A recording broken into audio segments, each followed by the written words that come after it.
किस प्रकार की सेवाओं का चल रहा है, उस चीज को समझना है। तो अभी तक हम सब कोई 1 साल से, कोई 1 महीने से, कोई 5 साल से, 10 साल से, कोई 50 साल से ज्ञान में चल रहे हैं। I think so. आप सभी तो इस ग्रुप में पुराने होंगे ना, लगभग पुराने होंगे ना, जो ज्ञान को शांति है। नहीं नहीं, सारे अंडरस्टैंड कर। मैक्सिमम कोरोना के टाइम वाले हैं। हाँ, वो पुराने ही हैं। 3 साल तो हो गए ना, 2 साल। अच्छा।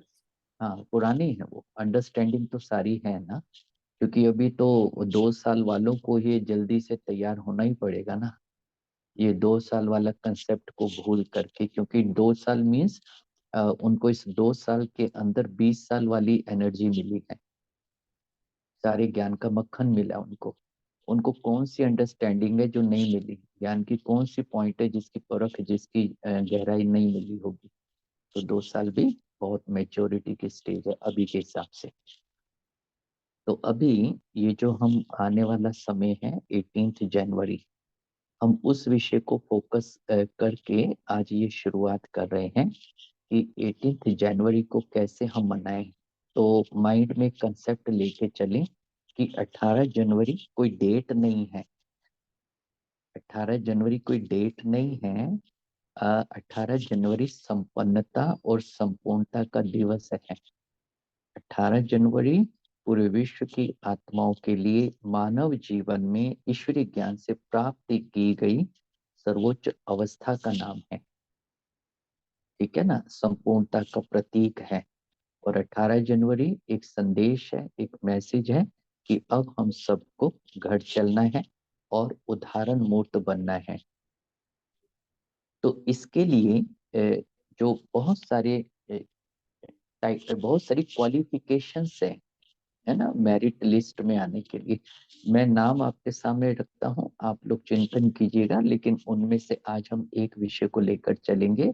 जैसे बेहद का वैराग्य, उपराम अवस्था, इच्छा मात्रम अविद्या की स्थिति, साक्षी दृष्टा की स्थिति, कर्मातीत अवस्था, वरिष्ठता स्थिति, एक रस अवस्था, अतीन्द्रिय सुख की स्थिति या अव्यक्त स्थिति, ये सारी जो मैंने बताए, ये सब क्या है, उस संपूर्णता और संपन्नता के स्थितियों के नाम है ना, जो हमें 18 जनवरी के दिन हमारी पर्सनालिटी में दिखाई देती हैं, बाबा की, हमारी नहीं, बाबा की। तो अब ये मतलब जो भी मैंने अभी बताए, हम लोग अच्छा हो कि मुरलियां तो हम सब पढ़ रहे हैं, लेकिन ये जो विशेष स्थितियों के नाम अभी आपको बताए ना, 10, 8, 10, तो इनको सामने रख करके हम पहले डिस्कस करें, और उसके बाद 3-4 दिन का होमवर्क लेके जो भी अव्यक्त मुरली पढ़े, उसमें से उस टाइटल से रिलेटेड पॉइंट निकाल कर उसको प्रैक्टिकल, कम से कम 5 दिन अभ्यास, प्रैक्टिकल लाइफ का हम अभ्यास करें। तो जिसमें आज हम जो लेने जा रहे हैं वो है बेहद का वैराग्य। राइट, बेहद का वैराग्य। अब इस सब्जेक्ट के ऊपर या इस शब्द के ऊपर, इस टाइटल के ऊपर अब हम थोड़ा सा चिंतन करते हैं। क्या कारण है जो बाबा इतनी जल्दी इस स्थिति अपनी संपूर्णता तक पहुंचे, और क्या कारण है जो हम अभी तक उस स्थिति के लिए बहुत प्रयासरत हैं और उससे दूर हैं, है ना। तो इसमें छोटी सी एक बात मैंने इसलिए आप सबसे पहले पूछ लिया है कि आप सब पुराने हैं, नया कोई भी अपने आप को नहीं समझे।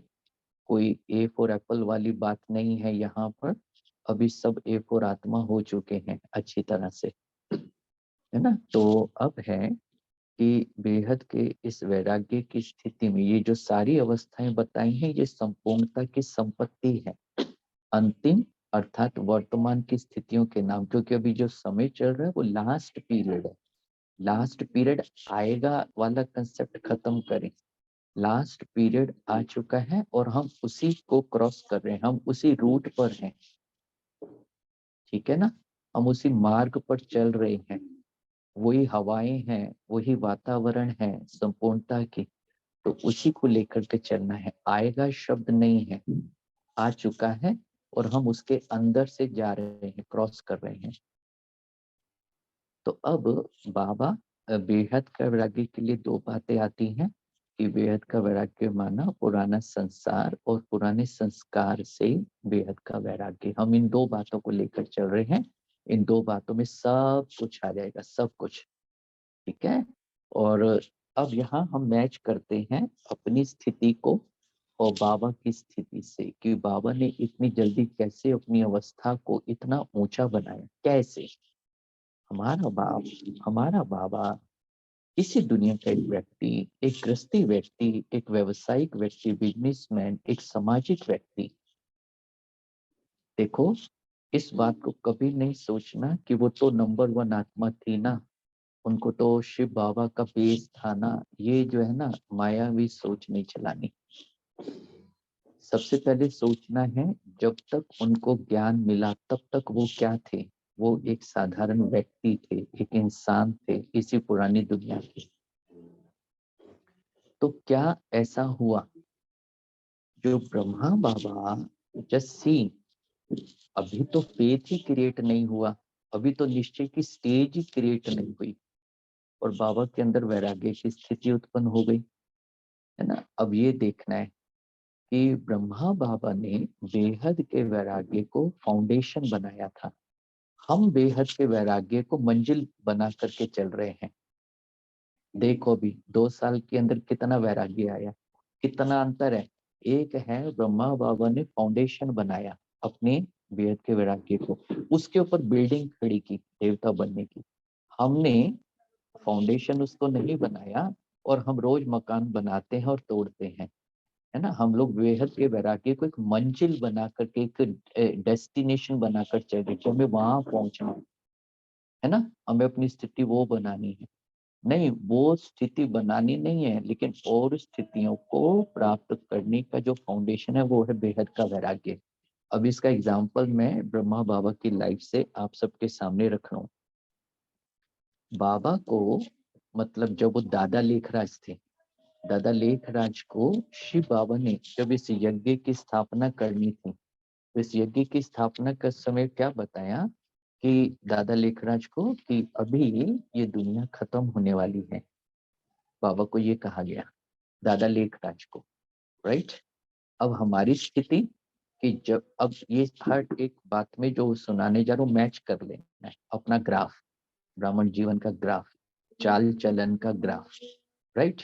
तो ब्रह्मा बाबा को जब ये शिव बाबा से संदेश मिला कि बच्चे अब ये दुनिया खत्म होने वाली है, तो इमीडिएट दादा लेखराज का रिस्पॉन्स क्या था कि बाबा खत्म हो गई।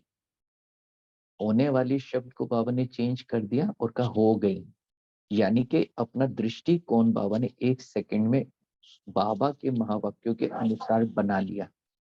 बाबा ने कहा होने वाली है, तो दादा लेखराज ने कहा हो गई, मतलब आज से मेरे लिए हो गई, आप निश्चिंत रहे। बेस बन गया, फाउंडेशन। अच्छा, फिर शिव बाबा ने उनको कहा कि बच्चे ये सब जो महल माड़ी है, धन संपत्ति है, सब मिट्टी में मिल जाएंगे।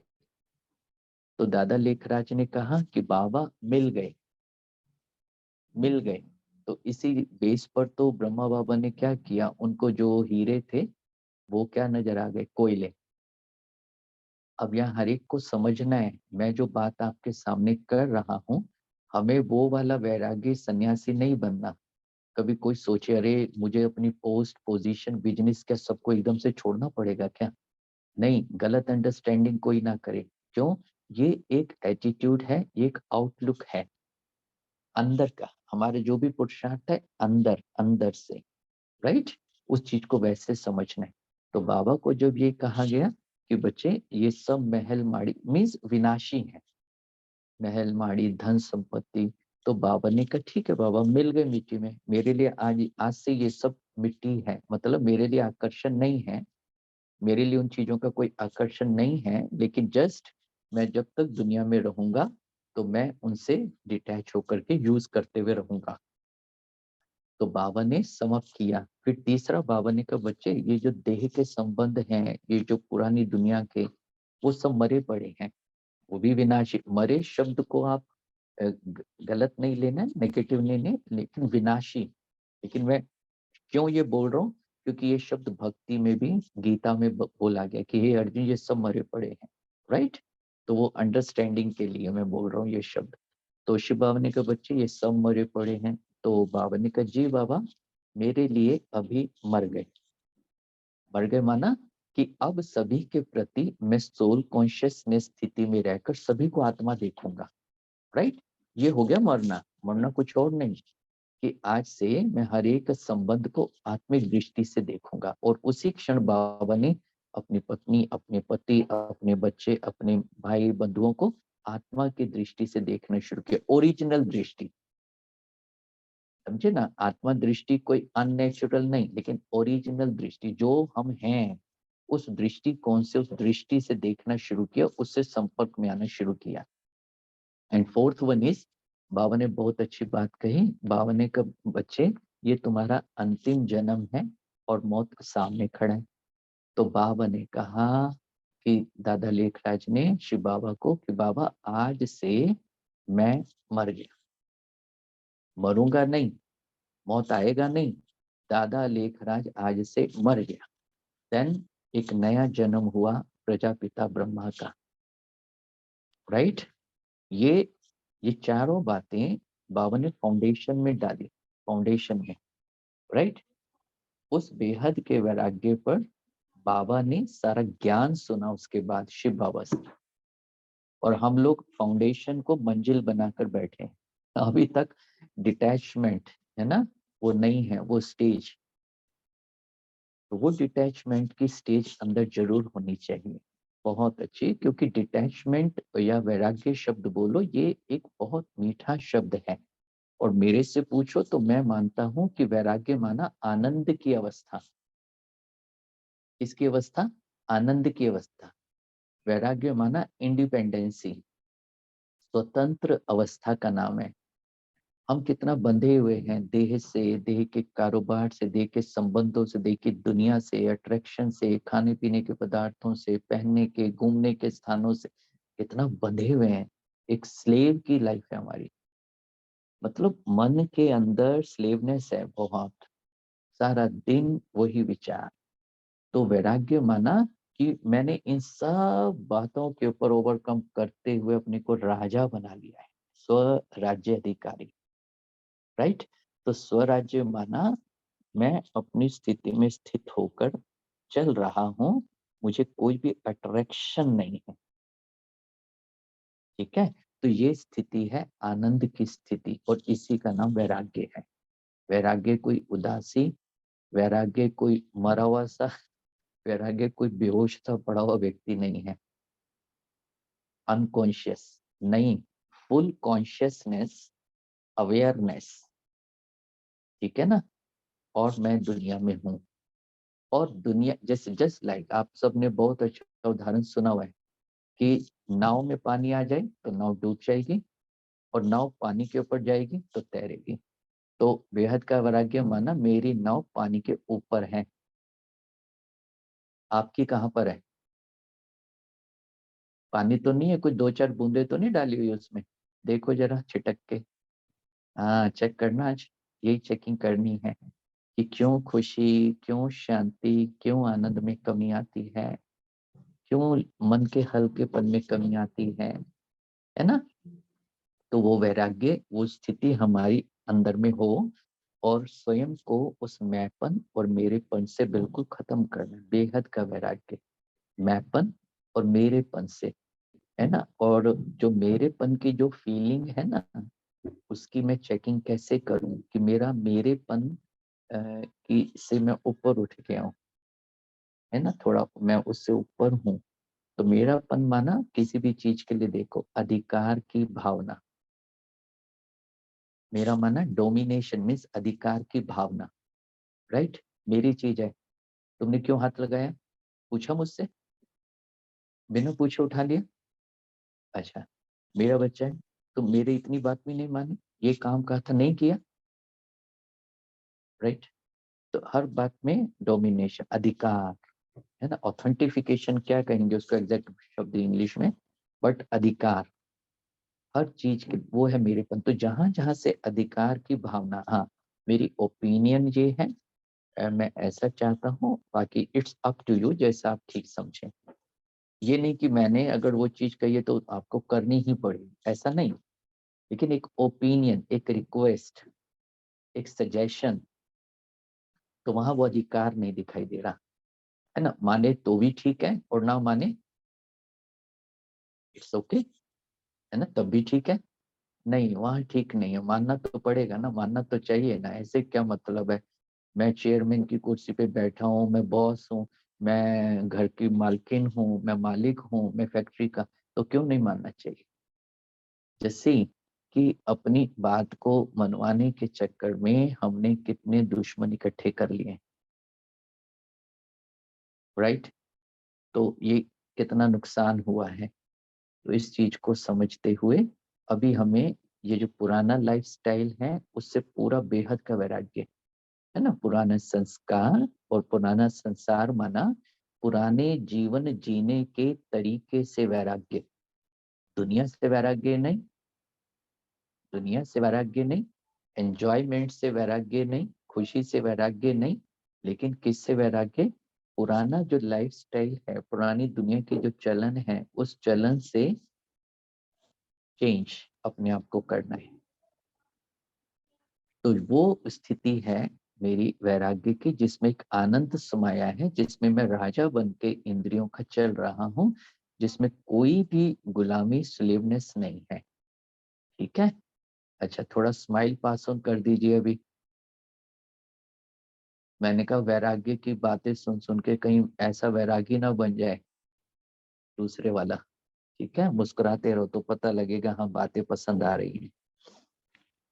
तो अब ये जो है बाबा के अंदर पुरुषार्थ का बेस ही वैराग्य रहा। उस बेस पे बाबा ने अब अपने कदम चलाने शुरू किए, है ना। मैंपन और मेरेपन को खत्म करके फिर बाबा ने अपने पुरुषार्थ का मार्ग सिलेक्ट करते हुए चले, जिसके कारण बाबा आत्माओं के संपर्क संबंध में आए तो भी डिटैच ऑब्जर्वर रहे।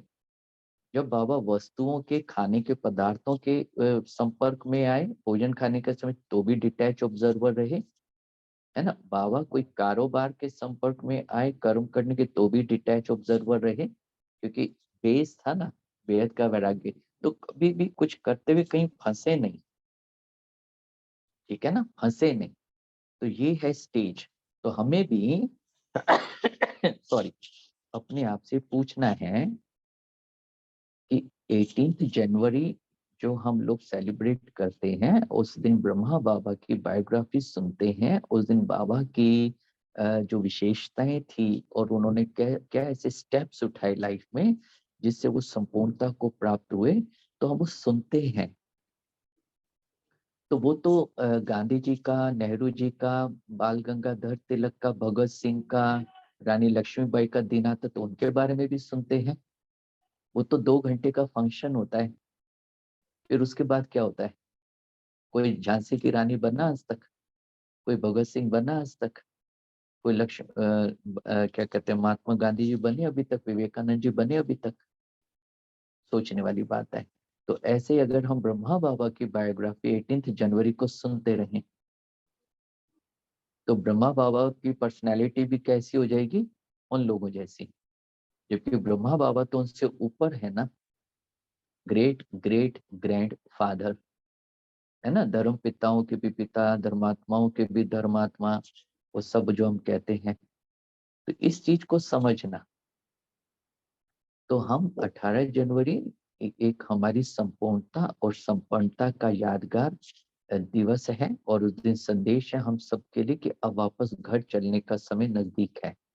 तो हम कितना अपने आप को समेट रहे हैं, है ना। और बेहद का वैराग्य माना सब कुछ है और कुछ भी नहीं है।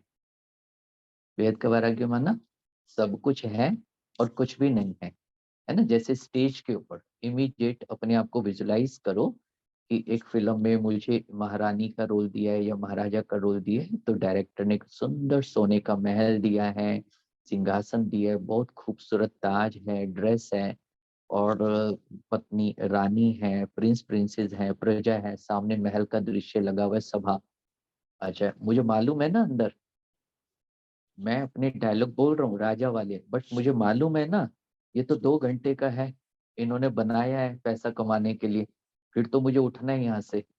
तो वो ड्रेस पहनने के बाद भी कोई आंतरिक खुशी थोड़ी ना होगी, होगी क्या? बिल्कुल भी नहीं। और अंदर से ये थोड़ी ना होगा, बस ये है कि मुझे अच्छा रोल प्ले करना है, एज्यूम करके चलना है मैं हूं ही राजा, और वो समझ के रोल प्ले। उसी प्रकार से हमें भी इस दुनिया में रहना है, एज्यूम करके कि मुझे एक परफेक्ट पार्ट प्लेयर होकर अपना रोल प्ले करना है, और वो रोल मैं प्ले करूंगा अवश्य। और उसके साथ साथ अंदर से स्थिति क्या है, कुछ भी मेरा नहीं और कोई भी मेरा नहीं। ये दो कंसेप्ट लेके, कुछ भी मेरा नहीं और कोई भी मेरा नहीं, इस बात को अपनी बुद्धि में लेकर के चलना है। तब इसको कहेंगे बेहद का वैराग्य। माना कोई भी कंडीशन नहीं, कोई भी अट्रैक्शन नहीं, कोई आकर्षण नहीं किसी भी चीज का, किसी भी चीज की गुलामी नहीं, है ना, किसी भी चीज के लिए मैं कोई सर्वेंट वाली स्टेज नहीं है। तो इस चीज को समझना बहुत प्यार से, और उसके लिए हमें निश्चिंत होके स्वयं का राजा बन के चलना है, स्वराज्य अधिकारी। हर इंद्रिय के ऊपर हमारा पूरा पूरा अनुशासन हो, उस चीज को अपने अंदर में धारण करें।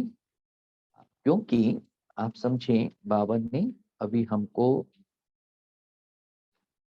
ये कहा कि बच्चे, बाप की प्रत्यक्षता का आधार है बच्चे। आप सबने मुरली सुनी लास्ट संडे, बाप की प्रत्यक्षता का आधार है आप बच्चे।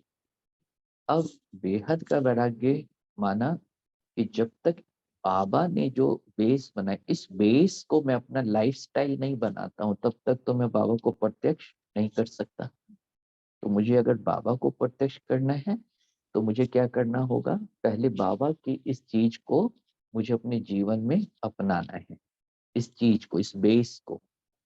ठीक है, तो उसमें क्या करना है, संकल्पों का संयम, बोल का संयम, इंद्रियों का संयम, सोपन का संयम, सब बातों का संयम मुझे चाहिए।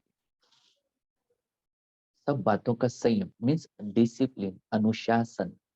मेरे जीवन में साधारणता दिखाई ना दे, साधारण बोल, साधारण विचार, साधारण व्यवहार, है ना, साधारण टाइम को पास करने की आदत नहीं। मेरा टाइम बहुत वैल्यूएबल है, और मुझे अपने टाइम को बहुत बहुत वैल्यू देते हुए बिताना है, चलाना है, सफल करना है। तो संकल्पों का भी संयम हो, बोल का भी संयम हो, इंद्रियों का भी संयम हो, स्वपन में भी किसी भी प्रकार का उल्टा सीधा ना हो, है ना, वहां भी पूरा डिसिप्लिन हो। तो साधारण संकल्प, साधारण दिनचर्या, साधारण संबंध संपर्क, साधारण वार्तालाप, इन सब बातों से मुक्त करना है अपने आप को। राइट, इन सब बातों से मुक्त करना है। और अलौकिकता, प्योरिटी, प्योरिटी तो एक शब्द है ना, तो प्योरिटी शब्द को कैसे हम अप्लाई करेंगे, अलौकिकता, रूहानियत, दिव्यता, अंतर्मुखता, है ना, ये क्या है, पवित्रता की पर्सनैलिटी, जिसमें क्या दिखाई देगा, लौकिकता का नहीं, लेकिन अलौकिकता, रूहानियत, जिस्मानियत नहीं, दिव्यता और अंतर्मुखता, ये है पवित्रता के स्वरूप की स्थिति। ठीक है ना, तो अभी जो हमने यहाँ तक डिस्कस किया है, ये क्लियर हुआ है सब कुछ या नहीं, ये क्लियर है? हाँ, गर्दन हिला के जवाब दें। ये जो अभी तक हमने डिस्कस किया, ये वर्थफुल, ये क्लियर है या नहीं? ठीक है, तो आज हम एक सब्जेक्ट को लेके चल रहे हैं, 18 जनवरी को फोकस रखते हुए, कि इस 18 जनवरी तक हम कुछ अपनी स्थिति को बाप समान तो अवश्य बना करके छोड़ेंगे, है ना, उस स्थिति तक अवश्य अपने को पहुंचाएंगे। तो इसलिए अब बाबा ने हमको बताया है कि बच्चे, प्रत्यक्षता का आधार है आप बच्चे। और एक बात को अंडरलाइन जरूर करें, बाबा ने अव्यक्त महावाक्यों में बोला कि जब तक आप सभी बच्चों में बेहद का वैराग्य नहीं आएगा, तब तक दुनिया वालों को हद का वैराग्य नहीं आएगा। उन लोगों को हद का वैराग्य इस दुनिया से दिलाने के लिए हमें बेहद के वैराग्य की स्थिति में रहना है। मतलब संसार में इस समय जितने माइल्ड अट्रैक्शंस है ना, उन सबसे बियॉन्ड मेरी स्थिति, उनमें रहते हुए एक मस्त स्थिति, मस्त वो स्थिति हमारे अंदर होनी चाहिए, है ना, जो हमारे चेहरे पे आंतरिक अतीन्द्रिय सुख की खुशी हो, जिसमें हम अपने अंदर में बहुत आनंद की फीलिंग में हो। दुनिया वाले कहें इतनी तो टेंशन है, दुनिया वाले तो कहें इतना तो क्या कहते हैं, दुनिया में परेशानी है, समस्याएं हैं, और ये इतना खुश। यस, इसको कहते हैं वैराग्य की स्थिति, जो दुनिया के टेंशन से, दुनिया की समस्याओं से, दुनिया में होने वाली घटनाओं के प्रभाव से मुक्त है। पुराने संसार से वैराग्य, राइट। तो इसलिए संसार का क्या समाचार है उसकी भी मुझे आवश्यकता नहीं है। क्यों नहीं है? क्योंकि ओवरऑल समाचार मैंने सुप्रीम से सुन लिया है कि पुरानी सारी दुनिया अब चेंज होने वाली है, परिवर्तन होने वाली है। सुना ना सबने? तो अब मैं यहाँ के न्यूज़पेपर में, यहाँ के सोशल मीडिया में, यहाँ के इंटरनेट के ऊपर क्या न्यूज़ देखूं, दुनिया में क्या चल रहा है? जरूरत ही नहीं। ओवरऑल न्यूज़ सुन ली है, अल्टीमेट न्यूज़ सुन ली है कि अब चेंज होने वाला है, परिवर्तन होने वाला है, और उसके सारे ये सोर्स जमा हो रहे हैं। ठीक है, तो मुझे यहाँ कुछ भी कचरा जमा नहीं करना है। कलयुग का अंत है, कीचड़ ही कीचड़ है, जहां से भी सुनूंगा कीचड़ आएगा। तो कोई भी कीचड़ की बूंद मुझे अपनी स्थिति में नहीं लानी, कमल का फूल बन करके रहना है। तो अब देखो, जब मेरी ये स्थिति होगी ना, बेहद का वैराग्य, यस, बेहद का वैराग्य। अब इसके एग्जाम्पल लेते हैं हम, तो मेरा पर्सनैलिटी डेवलपमेंट क्या होगा? देखो, एक बच्चा बहुत मेहनत और कल्चर, स्ट्रीट के अंदर, घर में आसपास के बच्चे खेलते हैं आपस में मिलजुल करके, सेम एज ग्रुप है, बच्चे शैतानी भी कर रहे हैं, एक दो को धक्का भी दे रहे हैं, हंसी मजाक भी हो रहा है। बट एक है जो बहुत मैनर्ड है, वो किसी को धक्का नहीं दे रहा, वो किसी को रुला नहीं रहा, वो किसी को तंग नहीं कर रहा, वो सबको हेल्प कर रहा है, वो सबको खुश कर रहा है। तो दूर से खड़े खड़े आप देख रहे हैं उस बच्चे की एक्टिविटी, तो कहेंगे ये बच्चा इन सब बच्चों से अलग है, डिफरेंट है ना। तो आप उसको इशारे करके बुलाएंगे, इधर आना बच्चे। ये तुम किसके बच्चे हो? अरे किसके बच्चों का क्या मतलब है, प्यार कर लो, गोदी में ले लो उसको। नहीं, किसके बच्चे हो? क्रिएटर कौन है तुम्हारा? वो मासूम बच्चा आपका हाथ पकड़ के अपने घर की ओर चल पड़ा, 4 घर दूर उसका घर था, तो अंदर उसने ले गया, अंकल ये मेरे पापा है। वो पापा को नहीं जानते थे वहां, लेकिन बच्चे से बाप का शो हुआ तो जाकर बोला कि आपका बच्चा इतना मैनर्ड है, तो दिल किया हम आपसे भी मिले, इसके क्रिएटर कितने अच्छे होंगे। सन शोज फादर, ये बाबा कहते हैं ना, प्रत्यक्ष कैसे होता है। आप रास्ते से जा रहे हैं, बहुत सुंदर बगीचा है, बहुत सुंदर अरेंज किया हुआ है, एक तरह के फूल, फिर सेकंड कलर के, फिर थर्ड, और ग्रास लेवल इतना सुंदर है, जैसे आप एंटर करते इतना अट्रैक्शन होता है। ओ ब्यूटीफुल, इतना सुंदर बगीचा है, कौन है इसका बागवान? अरे बागवान से क्या लेना, आनंद लो, कुर्सी डाल के बैठो वहां पे। कहते नहीं, इसका माली, इसका बागवान कौन है? तो बगीचे ने किसको शो किया? उसको अरेंज करने वाले, मेंटेन करने वाले बागवान को, माली को। ये है, अच्छा आपने किया, आपका हृदय कितना अच्छा होगा, है ना। तो रचना से रचयिता प्रत्यक्ष हो रहा है।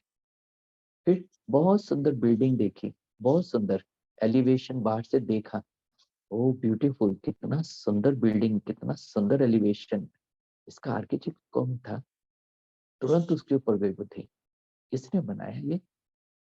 तो ये ऑटोमेटिकली एक साइकोलॉजी है कि जब किसी भी चीज को मनुष्य देखता है ना, तो किसने बनाया, किसने अरेंज किया, कौन है इनका रचयिता, वो आता है। बहुत सुंदर पोयम लिखी किसी ने, आपने पोयम पढ़ी, लेकिन पोयम पढ़ने के बाद आप राइटर का नाम ना देखें, ना कुछ हो नहीं सकता। बहुत सुंदर पेंटिंग है, उससे देखने के बाद आप आर्टिस्ट का नाम ना पूछे या पढ़ने का प्रयास ना करें, हो नहीं सकता। राइट। तो यहाँ भी कुछ ऐसा लिखना है। यहाँ इशारा देख रहे हैं ना, मेरी पिक्चर तो सबके पास आ रही होगी। तो यहाँ भी कुछ ऐसा लिखना है, तो लोगों को अंदर में संकल्प चले कि इनका बाबा कौन है एग्जैक्टली, इनका बाबा है क्या चीज एग्जैक्टली, ये किसके बच्चे हैं। तो ब्रह्मा कुमारीज कोई ऑर्गेनाइजेशन नहीं है, ब्रह्मा कुमारीज एक मैन्युफैक्चरिंग यूनिट है, जहाँ पे देवता नाम के प्रोडक्ट बनाए जा रहे हैं। राइट। तो इस मैन्युफैक्चरिंग यूनिट का अगर मैं प्रोडक्ट बनाने की रिस्पॉन्सिबिलिटी अपने आप के ऊपर ले लूं, तो मैन्युफैक्चरिंग यूनिट का नाम बताने की जरूरत पड़ेगी क्या। तो लोग तो प्रोडक्ट को देखते कहेंगे अरे कहाँ पर है, कहेंगे ब्रह्मा, अरे मुझे भी लेके चलो, अरे मुझे भी लेके चलो। सोचने वाली बात है ना। तो क्यों ये क्वालिटीज जो 18 जनवरी से टच करती हैं, उन्हें हमें चिंतन करके अपने अंदर लाना, क्योंकि वो क्वालिटीज जैसे जैसे हमारी प्रैक्टिकल लाइफ में आती जाएंगी, हम अपने बाबा का नाम शो करते चलेंगे। और यही काम हम सबको करना है। तो क्या आज मेरी स्थिति ऐसी है जो मेरी स्थिति से बाबा प्रत्यक्ष हो, मेरी आंतरिक स्थिति। और आंतरिक स्थिति के लिए तो अब यहाँ पर एक बात बहुत अच्छी तरह से क्लियर हो रही है कि एग्जाम ही एक ऐसा सोर्स है जो मेरी आंतरिक योग्यताओं को इमर्ज करेगा, जो मेरे रिजल्ट को शो करेगा कि मैंने स्टडी कितनी अच्छी तरह से की है या नहीं की है। ठीक है ना। तो एग्जाम देना बहुत जरूरी है। तो वो एग्जाम के लिए हम सब उस एग्जामिनेशन हॉल में हैं ही हैं ऑलरेडी। हर घड़ी एग्जाम किसी ना किसी रीति से हम सबके सामने आ रहे हैं। तो किस लिए आ रहे हैं, मुझे मैच्योर बनाने के लिए, मुझे मेरी अवस्था की चेकिंग कराने के लिए, है ना। मैंने कहाँ तक अपने आप को तैयार किया है। तो ये सब बातें अपने अंदर हमें धारण करनी है। और इसके लिए जो बाबा ने प्रत्यक्षता का आधार बच्चे वाली जो अभी लास्ट संडे मुरली चलाई ना, उस मुरली को थोड़ा फोकस करें। उसमें बाबा ने कहा था बच्चे, प्रतिज्ञा, है ना, प्रतिज्ञा। अब प्रत्यक्षता के लिए जो सबसे बड़ी चीज आती है धारणा में, वो है प्रतिज्ञा, unconditional level of thought energy. कि मैंने जो सोच लिया वो सोच लिया, वो मुझे करना ही है ना। प्रतिज्ञा मानना नो रेफरेंस, नो रीजन, लेकिन करना ही है। डिटर्मिनेशन, अनकंडीशनल लेवल, ठीक है ना, वो क्रिएट करना अपने अंदर। उसके लिए मुझे कुछ भी ऐसा नहीं बताना। तो अब उसमें बहुत अच्छी बात, अब मैं बेहद के वैराग्य के लिए, जो पुराने संसार और पुराने संस्कार से वैराग्य के लिए जो प्रोटोकॉल बताया गया, उसको आपके सामने रख रहा हूँ, जो बाबा के महावाक्यों में है। क्योंकि जो भी हम डिस्कस कर रहे हैं वो बाबा की मुरलियों से लिए गए हैं और चिंतन के हैं, लेकिन एक्यूरेट बाबा की मुरली के हैं। तो बाबा ने बताया था जो प्रोटोकॉल है, जो मेरी प्रतिज्ञा है, उसका रूल क्या है।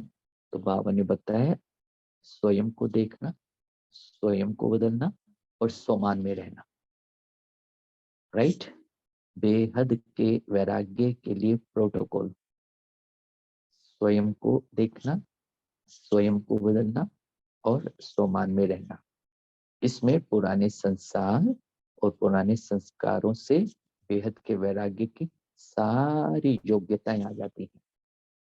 तो ये बेस बना लें। 5 दिन का हमारा होमवर्क है बेहद के वैराग्य की स्थिति को एंजॉय करने के लिए, है ना। मैंने आपको पहले बता दिया, बेहद का वैराग्य में संन्यास नहीं, ब्लिसफुल लाइफ। बेहद के वैराग्य को डिटैच ऑब्जर्वर के साथ साथ लिख दें, ब्लिसफुल लाइफ। आनंद का जीवन, है ना। हम सारा दिन क्या करते हैं, ऐसा क्यों हुआ, ऐसा नहीं होना चाहिए, उसने ये गलत किया, उसने वो गलत, यही तो सब है। तो उससे भी तो वैराग्य है ना, कि वो चिंतन ना चले, उससे वैराग्य। तो जब मैं इन सब बातों का राजा बन जाऊंगा मन से, तो वो राजा ही तो स्थिति ही तो आनंद की स्थिति, वैराग्य की स्थिति है। इसको हम कहते हैं वैराग्य की पराकाष्ठा। जहाँ किसी भी बाहरी वातावरण का मेरे आंतरिक वातावरण पे प्रभाव ना पड़े, उसको कहते हैं वैराग्य की पराकाष्ठा। परा माना परे, बियॉन्ड, बियॉन्ड, परे। और काष्ठा माना स्टेज, स्थिति। यानी कि मेरी स्थिति इतनी ऊंची हो गई है, ऊंची स्थिति, हायर लेवल ऑफ स्टेज, मेरी स्थिति इतनी ऊंची हो गई है वैराग्य की, कि अब कोई भी बाहरी वातावरण का प्रभाव मेरे आंतरिक वातावरण में नहीं जा रहा। मेरी इंटरनल जो एंजॉयमेंट की स्टेज है ज्ञान युक्त, वो एक रस है। क्लियर है? ठीक है ना। तो ये है, इसका प्रोटोकॉल है, ये समझिए हमारा परहेज है। परहेज कहें, व्रत कहें, फास्ट कहें, जो भी कहें, दूसरों को ना देखना, स्वयं को देखना, स्वयं को बदलना और समान में रहना। सामने से जो भी रिस्पॉन्स मिले, खुद को देखना है कि मेरी स्टेज क्या है। हाँ, इट्स एक्यूरेट कि सामने से ऐसा रिस्पॉन्स आना नहीं चाहिए था, मैंने तो कुछ गलत तो नहीं किया या कहा, मैं तो डिसिप्लिन की बात कर रहा था, लेकिन रिस्पॉन्स ठीक नहीं आया, तो वहां भी स्वयं को देखना है कि वहां से रिस्पॉन्स ठीक ना आने से मेरे अंदर क्या हुआ, कोई हलचल तो नहीं आई। वहां भी मुझे खुद को देखना है। और जब मैंने देखा हाँ कुछ हुआ है, तो फिर स्वयं को बदलना, सामने नहीं, खुद को बदलना। ठीक है। और अपनी सेल्फ रिस्पेक्ट मेंटेन करना।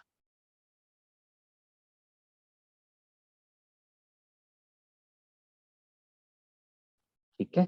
तो बाबा ने इसमें बहुत अच्छी बात जो हमको कही थी, वैराग्य के, जो हमारा वैराग्य नष्ट होता है संस्कारों से, है ना, छोड़े हुए संस्कार फिर से आके पकड़ते हैं। तो उसमें बाबा ने कहा कि ये जो प्रतिज्ञा करते हैं ना, देखना, है ना, स्वयं को देखना, स्वयं बदलना, इसमें लूज हो जाते हैं। और लूज होने का कारण बाबा ने कहा अलबेलापन। और अलबेलेपन का जो रीजन बताया बाबा ने, कि नजदीक की नजर कमजोर और दूर की नजर तेज। अंडरलाइन करें, नजदीक की नजर कमजोर, दूर की नजर तेज। नजदीक की नजर माना अंदर देखने की नजर कमजोर है, और बाहर देखने की नजर तेज है। ये जो दो आंखें देखती है ना, उसको हम जल्दी कैच करते हैं, और जो थर्ड आई देखती है उसको नहीं करते, है ना। तो अब यहाँ पर समझ के, बाबा ने कहा समझ के स्क्रू ड्राइवर से अलबेलेपन का स्क्रू टाइट करो। समझ, समझ माना ज्ञान, ज्ञान को अंडरस्टैंडिंग कहते हैं, कॉन्शियसनेस मीन्स ज्ञान माना समझ। तो ओवरऑल ज्ञान तो बाबा ने दिया ना, तो बाबा ने कहा कोई भी अलबेलापन आ रहा है, दूर से दूसरे के अवगुण दिखाई दे रहे हैं, दूसरे की एक्टिविटी में डिसिप्लिन नहीं है, वो गलत है, इट्स ओके, है गलत वो सामने वाला, बट मुझे फिर भी क्या करना है ना, वो समझ कि अगर अगर मैं उस सामने वाले की को गलत होने पर, जिसको वो ठीक करना नहीं चाहता है, और अगर ठीक करने का प्रयास करता हूं, तो मुझे भी अपना लेवल छोड़ करके उसके लेवल में आना पड़ेगा। तो पूछना अपने आप से, क्या मैं तैयार हूं अपना लेवल छोड़ने के लिए, जो मेरा हायर लेवल है, धारणाओं की जो मेरी ऊंचाई है, क्या मैं उसको छोड़ने के लिए तैयार हूं? नहीं। राइट। हाँ। दूसरी समझ, ये समझ क्लियर हुई? अगर कुछ पूछना है तो पूछ सकते हैं, ये समझ क्लियर हुई?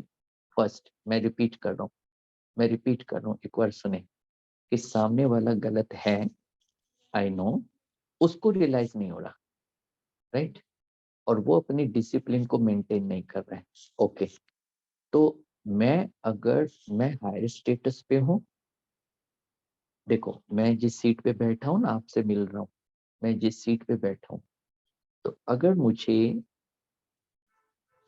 ये स्टेज है जिस पे मैं बैठूं, ये स्टेज हमेशा ऊंचा होता है ना, मैं उसके ऊपर बैठा हूं। तो अगर नीचे बैठे हुए ऑडियंस में कोई कुछ गलती कर रहा है और मैंने ऊपर से समझाने का प्रयास किया लेकिन वो समझा नहीं, तो मैं कहता हूँ ठीक है, मैं अभी आकर बताता हूँ। तो आकर बताता हूँ माना मुझे पहले अपनी सीट छोड़नी पड़ेगी स्टेज वाली, और फिर स्टेज से उतर के नीचे जाना पड़ेगा। तो जब मैं नीचे पहुंचा तो अब मैं स्पीकर कहाँ रहा, मैं क्या बन गया, ऑडियंस बन गया। तो मेरा लेवल क्या हो गया, डाउन हुआ ना, डाउन हुआ या नहीं। तो जब मैं नीचे ही उतर के जा रहा हूँ उसको समझाने, तो मैं उसके समान बन गया। तो ये समझाने का तरीका मुझे नहीं अपनाना, मुझे अपनी स्टेज में रहना है। एंड सेकेंड थिंग इज कि सामने वाला जो भी समझ उसके पास है, वो डिसिप्लिन को फॉलो नहीं कर रहा है, वो बात को समझ नहीं रहा है, इसका मतलब भविष्य में जो उसकी प्रारब्ध है ना, वो उस अनुसार एकदम परफेक्ट है। यानी कि ना समझना, ना परिवर्तन होना, और ना उसके अंडरस्टैंडिंग में जाना, ये उसकी प्रारब्ध में है। क्योंकि अगर वो उस अंडरस्टैंडिंग में चला गया, अगर वो समझ गया, अगर वो चेंज हो गया, तो वो तो मेरे लेवल पे आएगा ना। तो उसकी वो प्रारब्ध नहीं है, तो उसकी प्रारब्ध नहीं है तो वो तो एक्यूरेट ही तो कर रहा है। अगर भविष्य में किसी को साधारण प्रजा बनना है, दास दासी बनना है, तो संगम युग पे उसका चलने का तरीका जो होगा वो एक्यूरेट वही तो होगा जो वो कर रहा है, राइट। लेकिन मेरे अनुसार वो गलत है क्योंकि मेरा स्टेटस स्टेज वाला है, तो मुझे तो गलत दिखाई देगा ना। लेकिन दिखाई नहीं देना चाहिए क्योंकि वो गलत नहीं है, वो अपनी जगह ठीक है, मैं अपनी जगह ठीक हूँ। तो एडजस्ट किसको करना पड़ेगा, वो करेगा या मुझे।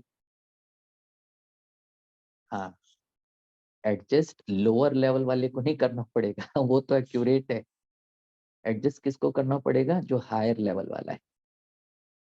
तो मैं कहता हूँ मैं कब तक एडजस्ट करता रहूं, तो ठीक है, स्टेज से उतर जाओ नीचे, उतर जाओ नीचे, जाओ, बन जाओ उसके जैसा, उसको भी अपने परिवार के मेंबर बढ़ाने।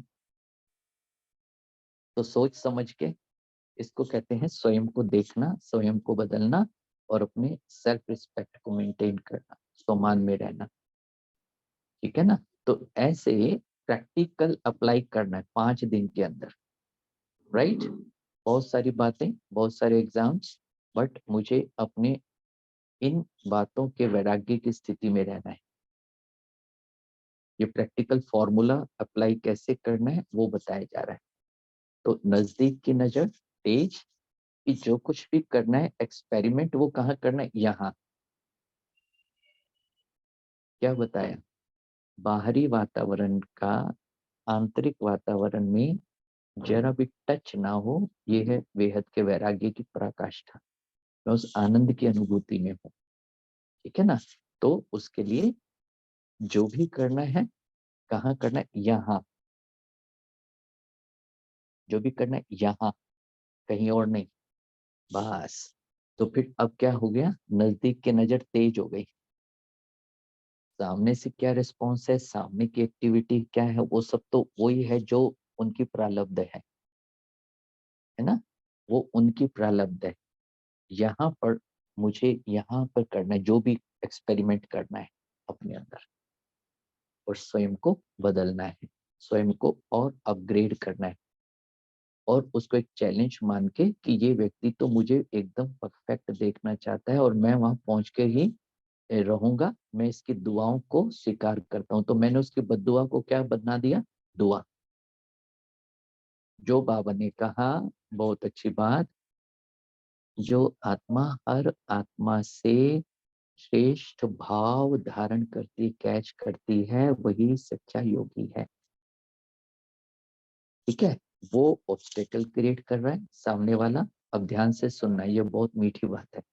सामने वाला ऑब्स्टेकल क्रिएट कर रहा है, सामने वाला कोई ना कोई बैरियर क्रिएट कर रहा है अपने संस्कार से, लेकिन मैं उसको एक चैलेंज लेकर के ये समझ रहा हूँ कि ये व्यक्ति, अब मुझे, मैं बहुत दिनों से एक ही अवस्था में था, अब ये मुझे कुछ अपग्रेड देखना चाहता है, और ये मुझे परफेक्शन की स्टेज पे ले जाना चाहता है। तो मैंने उसकी उस गलती को, मैंने उसकी उस अशुभ भावना को शुभ भावना में कन्वर्ट कर दिया। इसको कहते हैं बद्दुआ को दुआ में कन्वर्ट करना। उसको कहते हैं साधारण और अशुभ भाव को श्रेष्ठ भाव में परिवर्तन करना, बद्दुआ को दुआ बना लेना। क्लियर है? ये क्लियर है? मजा आया कि कैसे चेंज करना है? ओके, रिक्वेस्ट आई है, इसको रिपीट करें। ओके, मैं रिपीट करता हूँ। सामने वाला अपने स्वभाव और संस्कार के कारण किसी न किसी तरह का बैरियर बना हुआ है, किसी न किसी तरह का यस एवरीवन, तो किसी न किसी तरह की ऑब्स्टेकल क्रिएट करता है अपने संस्कारों के कारण। लेकिन समझाने पर वो एक्सेप्ट करने के लिए तैयार नहीं कि मैं कहीं गलत हूँ। Right, it's okay. क्योंकि वो इसलिए तैयार नहीं क्योंकि वो उसकी वही वो जो स्टेगनेंसी है ना, वही उसकी प्रलब्ध है। अगर वो एक कदम और आगे बढ़ जाएगा उसका स्टेटस चेंज हो जाएगा, और वो स्टेटस उसका है नहीं। Right, clear? तो उसका स्टेटस वही है, वो जहां रुका हुआ है, मतलब उस संस्कार को परिवर्तन करने की सोच ही नहीं है, अवेयरनेस नहीं है बिल्कुल भी। इट्स ओके, यानी कि वो तो तैयार हो चुका है। उसने दास बनना है, दासी बनना है, उसने प्रजा बनना है, साधारण, वो तो तैयार हो चुका है। अब सारा यहाँ पे मैटर कहाँ पर आ गया? इधर आ गया। ठीक है, तो अब मैं उसकी इस नेगेटिविटी को, मैं उसके इस कमजोर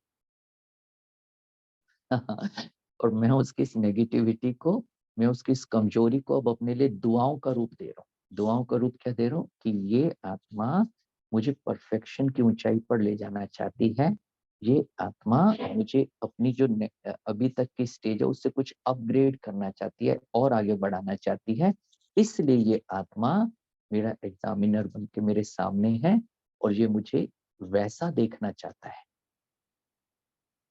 तो ये मेरे लिए क्या बन गई? एक दुआ बन गई, एक चैलेंज हो गया ना, एक अपॉर्चुनिटी। मैंने बैरियर को क्या बना लिया? अपॉर्चुनिटी बना लिया ना। तो ये मेरे लिए क्या बन गया? आगे बढ़ने का एक रास्ता बन गया। तो ये क्या हो गया? वो जो मेरा प्रोटोकॉल है, स्वयं को देखना, स्वयं को बदलना, सेल्फ रिस्पेक्ट, ये हो गया।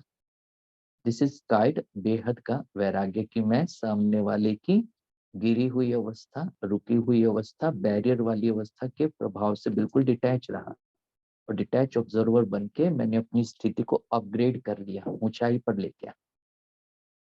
राइट, दिस इज कॉल्ड बेहद का वैराग्य। मैं उस आनंद की अवस्था में पहुंच गया। क्लैरिटी? ठीक है, तो ये है, इस तरह से हमें वर्किंग में लेकर आना है। हमें कोई वो पढ़ने वाला किताबी कीड़ा नहीं कि मैंने इतनी मुरलियां पढ़ ली, मैंने ये कर लिया। नहीं नहीं, मुरली पढ़ी, लेकिन अव्यक्त तो मुरली को एक दिन पढ़ के कल दूसरी पढ़ने वाली बात ही नहीं है। एक दिन पढ़ो और 5 दिन का होमवर्क करो। राइट है, और मैंने टाइटल्स आपके सामने रखे हैं कि परफेक्शन 18 जनवरी के बहुत सारे टाइटल्स हैं, और वो मैं रिपीट कर देता हूँ आपके आगे। बेहद का वैराग्य है, उपराम अवस्था है, इच्छा मात्रम अविद्या है, साक्षी दृष्टा, कर्मातीत, परिष्ठा स्थिति, एक रस अवस्था, अतीन्द्रिय सुख, अव्यक्त स्थिति, ये सारी। तो आज अभी तो डेट क्या है? आई थिंक 18th है आज, है ना? ओ, पूरा एक महीना। 19. Today is 19th, Yes. तो एक दिन कम हो गया। ठीक है, कोई बात नहीं, कम से ही आगे ही बढ़े हैं। तो 19 तारीख है और नेक्स्ट 18th हमारे पास समय है, जो हम 5-5 दिन इन अवस्थाओं को अब इसके बाद आप जो भी मुरली पढ़ेंगे, अव्यक्त मुरली, उसमें बेहद के वैराग्य की जो समझ है बाबा ने उस मुरली में दी है, उसको कैच करना है। और ये आप नहीं कह सकेंगे नहीं इसमें तो बाबा ने बेहद के वैराग्य की कोई बात ही नहीं कही है। नहीं, हर मुरली में होगी। आप पढ़िएगा, आपको अपनी बात का उत्तर मिलेगा उस अव्यक्त मुरली में। तो उसमें पढ़ना है, और ये जो आज हमने डिस्कस किया है ना, इसको इस तरह से 5 दिन अप्लाई करके, और मुझे पुराने संसार और पुराने संस्कार के वैराग्य वाली स्थिति का प्रैक्टिकल स्वरूप बनना है, और उसमें जो अप्लाई करना है, बाबा की स्टेज को सामने रखना है। बाबा ने कहा बच्चे ये दुनिया खत्म होने वाली है। तो मैंने कहा बाबा खत्म हो गई ना मेरे लिए, बच्चे ये सब मरे पड़े। बाबा मेरे लिए मर गए, मतलब आज से मेरी सोल कॉन्शियसनेस स्टेज, मर गए शब्द को कहाँ ले जाना है, मर गए माना सोल कॉन्शियसनेस स्टेज को मर गए शब्द है, मतलब बॉडी कॉन्शियसनेस से खत्म और मैं अपने आत्म स्वरूप में टिक गया और मैं सबको इस दुनिया में रहते हुए आत्मा ही देख रहा हूँ। अब मुझे कोई भी बॉडीली रिलेशन, ब्लड कनेक्शन का रिलेशन नहीं भास रहा। अब मुझे सब आत्माएं मेरे भाई दिखाई दे रहे हैं, परम धाम वाले। मेरे अधिकार की भावना खत्म हो गई, मेरा अटैचमेंट खत्म हो गया है, मेरे किसी भी तरह से काम लेने के तरीके में परिवर्तन आ गया, सब कुछ। तो लौकिक को अलौकिक, हर एक को ऐसा ही।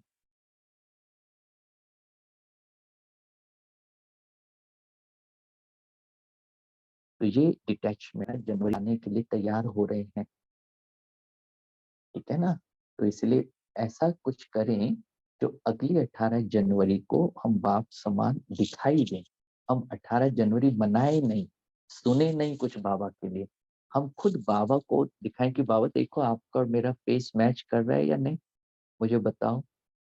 तो ऐसा हम इस 18 जनवरी तक इस 1 महीने में वर्किंग करें, प्रैक्टिकल एक्सपेरिमेंट, और अगली 18 जनवरी को कमिटमेंट करें, बाबा मीठे बाबा, मेरे प्यारे बाबा, आपने जो इतनी मीठी पालना, इतनी प्यार भरी पालना, इतनी शक्तिशाली पालना, और मेरे कारण आप 69 में संपूर्ण और संपन्न बन के चले गए, वतन में बैठे हैं मेरे कारण। बाबा अभी मैं आपसे और मेहनत नहीं लूंगा, अभी मैं आपकी मेहनत को बिल्कुल भी खराब नहीं होने दूंगा, अभी आपकी हर पालना का मैं प्रैक्टिकल प्रमाण आपको दूंगा, चाहे कुछ भी सहन करना पड़े, चाहे कुछ भी समाना पड़े, चाहे कुछ भी करना पड़े, मुझे अपने बाबा की पूरी रिस्पेक्ट करनी है। राइट, ठीक है। एनीथिंग एल्स शिखा दीदी?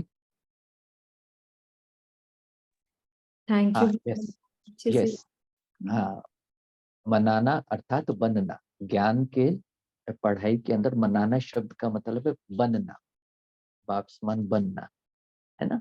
तो वो बनने का हम सब प्यार से संकल्प लें। और आप सभी बहुत अच्छे बाबा के बच्चे हैं, भले लॉकडाउन के बाद आए हैं, कोई भी ये ना समझे कि हम 2 साल के नहीं, हर एक चीज समझे हमें 20 साल तो एटलीस्ट हो ही गए हैं, 0 तो अपने आप लग गई है, क्योंकि 2 साल में बहुत सारी अंडरस्टैंडिंग, ये जो आज हमने शेयरिंग की है, आज से 20 साल पहले तो थी नहीं ना इतनी गहराई, और ये सब एंजॉय कर रहे थे। तो उसी तरह से 2 साल का कोई भी नहीं है इस ग्रुप में, सारे 20 साल वाले हैं, तो मैच्योर हैं, ठीक है। तो 20 साल का समझ के चलना है अपने आप को, पुरुषार्थ करना है। ओके, ओम शांति। थैंक यू वेरी मच, बहुत अच्छा लगा, आप सब बहुत अच्छे बच्चे हैं, आपसे मिलके बहुत अच्छा लगता है। और जो भी आपको यहाँ बैठ के सुनाते हैं वो तो बाबा जाने कि आप सबको क्या चाहिए, और उस अनुसार बाबा इस इंस्ट्रूमेंट के थ्रू वो निकालता है। तो ये इंस्ट्रूमेंट भी सुनता है और अपने को अपग्रेड करने के लिए एक नई प्लानिंग में चलना शुरू करता है। तो आपके कारण मुझे भी मिला, आपके कारण मुझे भी मिला, आई एम सो लकी। आपसे मिलते रहेंगे और मिलते मिलते खुद को भी हम संपूर्ण बनाएंगे। ओके, ओम शांति, थैंक यू वेरी मच। ठीक है शिखा दीदी? हाँ जी भैया, थैंक यू। ओके, गीत चला दे। या यस, व्हाई नॉट, चलाइए, बहुत प्यार से, एक मीठा सा प्यार भरा गीत। मुझे एक बात पूछनी थी हाँ जी, पूछिए। भाई जी। आज की वरदान में एक लाइन है कि सर्व की सहयोग की उंगली है। हम्म, उसका जो मुझे मीनिंग समझ में आया, एक तो जो है हम ब्राह्मण आत्माएं हैं, हम सब एक दूसरे के सहयोग भी करते हैं, बाबा भी करते हैं, और हम एक दूसरे के सहयोग भी करते हैं। हम्म, और दूसरी ये भी हो सकता है कि हम अन्य आत्माओं के जो योगी नहीं है उन आत्माओं का भी हम सहयोग की उंगली बनते हैं। 100%। Why not? है ना? क्योंकि वो भी तो ये हमारे बाबा के बच्चे हैं ना, वो भी तो बाबा के बच्चे ही है ना, तो वो तो जरूर है, नेचुरल रूप से उस सहयोग की आवश्यकता उनको ज्यादा है ज्ञानियों से, है ना? तो वो सहयोग बाबा ने बहुत अच्छी बात की है कि जो योगी है वो सबका सहयोगी होता है, सर्व का, खाली ज्ञानियों का नहीं। तो योगी माना ही एक खास योग्यता का निर्माण अपने अंदर होना, कि सबका सहयोगी बनना। अच्छा, सबसे बड़ा सहयोग क्या है? अंदर से सबको दुआएं देना, अंदर से सबको सफल होने की भावना रखना, अंदर से सबका शुभ हो, ये सबसे बड़ा सहयोग है, राइट? सहयोगी, तो योगी माना सहयोगी। तो बिल्कुल ठीक है, ये खाली ज्ञानियों के लिए नहीं, लेकिन हमें सबका सहयोगी बनना है। लेकिन ध्यान रखना है कि लौकिक में जहां भी हम सहयोग दे रहे हैं, मेरे सहयोग को मिसयूज तो नहीं किया जा रहा है, ये टेक ऑफ ग्रांटेड तो नहीं, मतलब मुझे सहयोगी, मैं ये सोच रहा हूँ हाँ बाबा कहता है ना सबको सहयोग देना है, तो एक व्यक्ति मुझे यूज कर रहा है, मेरे सहयोग से कुछ अच्छा ही नहीं ले रहा, यूज कर रहा है अपना काम, तो वो सहयोग के समय अपनी बुद्धि को तैयार रखना है। ठीक है, चलिए अभी बाबा के पास चलते हैं।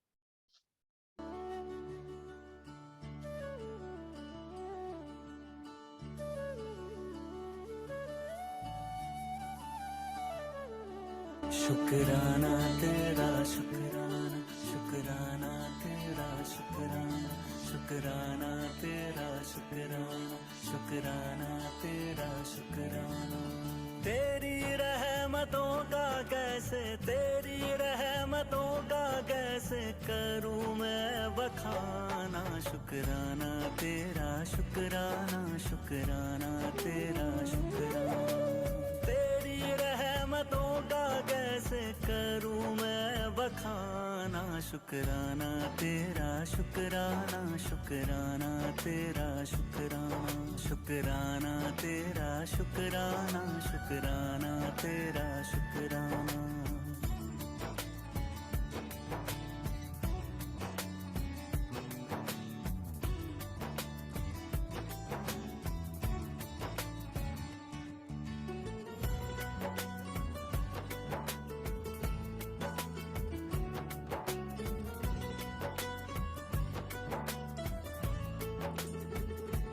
पास बुलाने का शुक्राना, दर पे बिठाने का शुक्राना।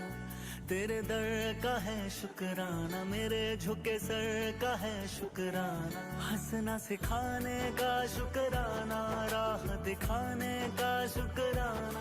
अपना बनाने का शुक्राना, जीना सिखाने का शुक्राना। हाथ पकड़ कर मंजिल पर, हाथ पकड़ कर मंजिल पर पहुंचाने का शुक्राना। शुक्राना तेरा शुक्राना, शुक्राना तेरा शुक्राना, शुक्राना तेरा शुक्राना, शुक्राना तेरा शुक्राना।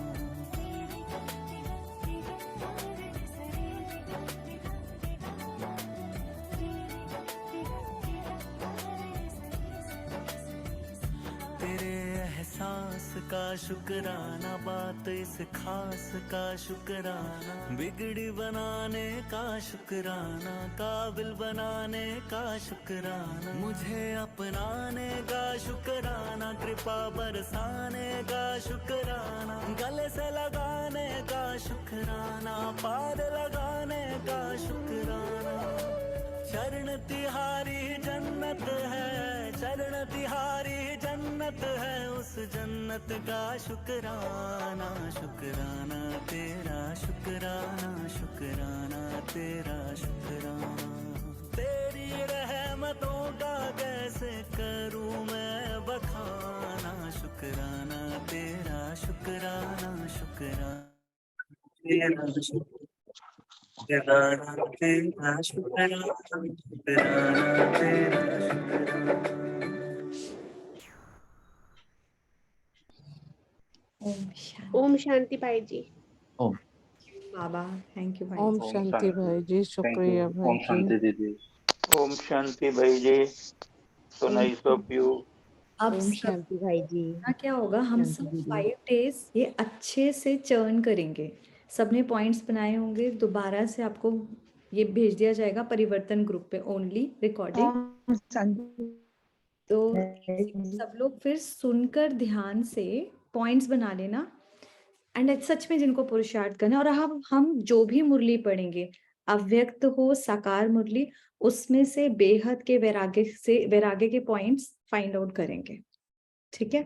और 5 दिन बाद फिर हम एक अनुभव की क्लास रखेंगे कि हमने ये करा, यहाँ लेबोरेटरी है, यहाँ पर एक्सपेरिमेंट किया और हमको क्या रिजल्ट मिला। ठीक है। मुझे भी शामिल कर लो, मुझे भी शामिल कर लो। हाँ जी, जिनको होना चाहते हैं तो आप मेरे को मैसेज कर दीजिएगा। मुझे आता नहीं है, मैं 88 अच्छा, आप मुझे अपना नंबर बता दीजिए। 981